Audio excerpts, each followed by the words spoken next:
नमस्कार दोस्तों, स्वागत है आपके अपने चैनल विनोद हिंदी पॉइंट में। दोस्तों, आज हम बात करने वाले हैं झारखंड पीजीटी से संबंधित महत्वपूर्ण तथ्यों पर। झारखंड पीजीटी का जो एग्ज़ाम हुआ है, उसके बाद आयोग द्वारा जो उत्तर कुंजी जारी की गई है, उत्तर कुंजी जारी करने के बाद कैंडिडेट रिस्पॉन्स की कब तक आएगी, फाइनल आंसर की कब तक जारी होगा और रिजल्ट कब तक आएगा, इन सभी बिंदुओं पर हम बात करने वाले हैं। तो जो उत्तर कुंजी जारी हुआ है, उस उत्तर कुंजी में बहुत से प्रश्नों के गलत उत्तर हैं। उन गलत उत्तरों पर ऑब्जेक्शन करने की जो अंतिम तिथि है वह 26 सितंबर है। 26 सितंबर तक आप जो है आपत्ति दर्ज कर सकते हैं प्रमाण के साथ। और कैंडिडेट रिस्पॉन्स की और फाइनल आंसर की उसके बाद ही आएगा। मान के चलिए अक्टूबर के प्रथम सप्ताह तक यह दोनों एक साथ आ जाए, कैंडिडेट रिस्पॉन्स की और फाइनल आंसर की। और जो है रिज़ल्ट है, तो रिज़ल्ट मान के चलिए 15 से 20 अक्टूबर के बीच आ जाएगा। 15 से 20 अक्टूबर तक रिज़ल्ट भी आ जाएगा। सबसे बड़ा सवाल ये है, जो आयोग द्वारा उत्तर कुंजी जारी की गई है, उस उत्तर कुंजी में जो बेसिक प्रश्न हैं, बहुत ही साधारण प्रश्न हैं, उन साधारण प्रश्नों को कैसे आयोग गलत कर सकता है, ये सबसे बड़ा सवाल है। जैसे परमाल रासों के रचनाकार कौन है? परमाल रासों के रचनाकार कौन है? तो इसका सही उत्तर होगा जगनिक। लेकिन आयोग द्वारा जो उत्तर माना गया है वह नरपति नाले को माना गया है।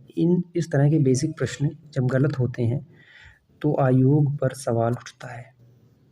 पूर्वी हिंदी किसके अंतर्गत आती है?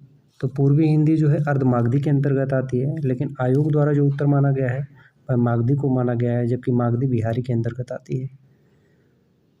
और इस तरह से कई प्रश्न हैं। जैसे स्कंदगुप्त नाटक में कितने अंक हैं? नाटक में कुल 5 अंक हैं, लेकिन आयोग द्वारा जो उत्तर माना गया है वह 3 अंक माना गया है। क्या आयोग में जो बैठे हैं प्रोफेसर लेक्चरर, उनकी योग्यता पर सवाल उठता है?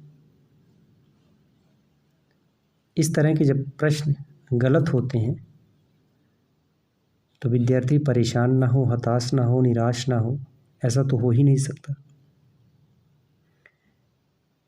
दिन रात परिश्रम करके विद्यार्थी यहाँ तक पहुँचता है, दिन रात एक कर देता है अपनी तैयारी करने में, उसके बावजूद ये परिणाम मिलता है।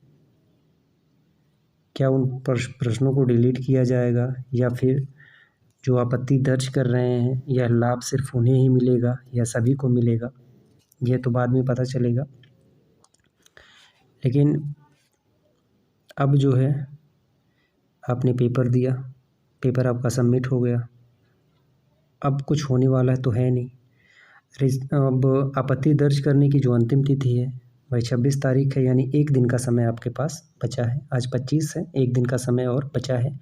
आपको जिस प्रश्न पर लगे कि इस प्रश्न का उत्तर गलत है तो आप प्रमाण के साथ आपत्ति अवश्य दर्ज कराएं, क्योंकि मेरिट में 1 से 2 नंबर बहुत मायने रखता है, बहुत ज़्यादा मायने रखता है 1 से 2 नंबर, इसलिए आप आपत्ति अवश्य दर्ज कराएं। बाकी जो आगामी परीक्षा होनी है, EMRS, UP TGT PGT, इन सब की तैयारी में आप लग जाइए। अगर आप आवेदन किए हैं तो आप इसकी तैयारी कीजिए। अभी तक इसका जो एग्ज़ाम डेट है वह तो आया नहीं है, लेकिन हो सकता है बहुत जल्द एग्ज़ाम डेट सामने देखने को मिले। अब ये जो है आयोग द्वारा जो गलत उत्तर मिला है बहुत से प्रश्नों पर, तो उन सब पर अगर आपके पास प्रमाण है तो प्रमाण के साथ आप आपत्ति अवश्य लगाएं। बहुत से लोग चिंता में हैं, तनाव में हैं, उनके लिए एक ही बात कहेंगे, चिंता करने का कोई मतलब नहीं है, क्योंकि चिंता से आपका ही नुकसान होगा, तनाव से आपका ही नुकसान होगा। चिंता ऐसी डाकनी काटी कलेजा खाए, वैद्य बेचारा क्या करे, कहाँ तक दवा खवाए। एक बार जब चिंता हो गई तो आप तैयारी भी नहीं कर पाएंगे, पढ़ भी नहीं पाएंगे। तो आजकल कंपटीशन कितना टफ़ है, सीटें नाम मात्र के लिए आ रही हैं, लेकिन परीक्षार्थी जो है हज़ारों की संख्या में हैं। तो ऐसा तो है नहीं कि जो लोग परीक्षा में बैठे हैं सबका सिलेक्शन ही हो जाए। जो अच्छा किया होगा, बेहतर से बेहतर किया होगा, जिसकी तैयारी अच्छी हुई होगी, उसका अवश्य चयन होगा। तो अगर आप जो है EMRS या UP TGT PGT की तैयारी कर रहे हैं तो बढ़िया से कीजिए।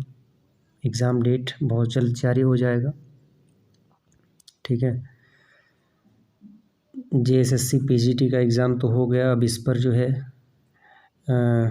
चिंतन करना, मनन करना कोई मतलब नहीं है। अब इन सब बातों को भूल जाइए, आगामी परीक्षा की तैयारी कीजिए। कबीरा चिंता क्या करूं, चिंता से क्या होए, मेरी चिंता हरि करे, चिंता मोहि न कोय। तो इसी बातों के साथ आज का वीडियो यहीं समाप्त करते हैं। मिलते हैं अगले वीडियो में नए प्रश्नों और नए तथ्यों के साथ। तब तक के लिए नमस्कार।